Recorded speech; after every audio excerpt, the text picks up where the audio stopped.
আজ আমরা এসেছি খালিশপুরের সেই অরিজিনাল মিষ্টির খোঁজে। আর এটা কিন্তু খালিশপুর বাজারে ভোলা বটতলায়, আর এই সরকার মিষ্টান্ন ভান্ডার, এটাই আমরা এসেছি চৌগাছার থেকে মিষ্টি কিনতে এসেছি। বাসাতে নেই মিষ্টিটা, আসলে এই ফ্রিজে রাখা রয়েছে। এই ফ্রিজ থেকে আমার এটা তো দুইটাই রয়েছে দেখা যাচ্ছে। এই যে অরিজিনাল খালিশপুরের চমচম বিখ্যাত, দেখা যাক।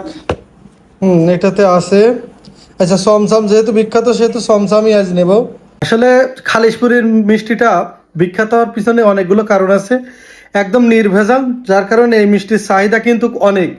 আর আমাদের অত্র এলাকাতে খালিশপুরি মিষ্টি মানে এক অন্যরকম স্বাদ। আমি আপনাদেরকে এখন এই মিষ্টির ফ্রিজে রাখার পরে কেমন থাকে সেটা আপনার দেখাচ্ছি। এই বিখ্যাত চমচমটা আমি গতকাল নিয়ে আসছিলাম। আসলে বৃষ্টি হচ্ছিল তো, তখন যে ভিডিওটা তৈরি করব আপনার করতে পারিনি। ওমা, এ তো দেখছি টোটালি খালি মনে হচ্ছে। যাই হোক, দেখি কয়টা আছে। হ্যাঁ, শেষ পর্যন্ত পরিবারের সবাই ভাগ করে আমার জন্যই 2 পিস আর আছে। এই যে, তারপরেও আপনাদেরকে আমি রিভিউ দেব। এই যে, আসলে খালিশপুরের চমচম কেন যে বিখ্যাত। তারপরও খালিশপুরে কিন্তু বেশ কয়েকটা দোকান আছে, সবটা কিন্তু বিখ্যাত না। যেটা হচ্ছে খালিশপুরের সরকার মিষ্টান্ন ভান্ডার, যেটা লেখা আছে কড়ই গাছের নিচেই, ওইটাই কিন্তু বিখ্যাত।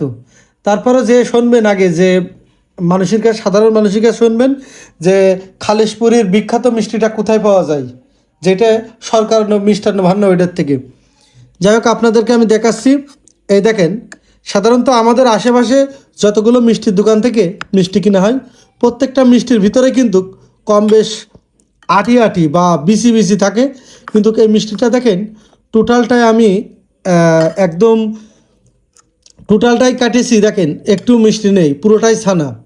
আসলে খালিশপুরের মিষ্টির বিখ্যাতই কিন্তু এটাই, বা এদের যে আন্তরিকতা দিয়ে তৈরি করে মিষ্টিটা, দেখেন কোনো রকম সিটে নেই। প্রত্যেকটা মিষ্টি দেখেন, আমি একটা মিষ্টি টোটালি কেটে ফেলেছি, এর ভিতরে কোনো সিটে নেই। আর রসগোল্লার তো তুলনায় নেই, কারণ রসগোল্লার ভিতরে কোনো বিসি নেই। যাই হোক, আমি এবার বিসমিল্লাহ। হ্যাঁ, অরিজিনাল গতকাল যে হোটেলে যে যেমন খাইছি, ঠিক আজও তেমনটাই, একদম তাজা। আর সাধারণত আমাদের মিষ্টি শক্ত হয়ে যায়, কিন্তু এটা দেখেন সেই নরমই আছে।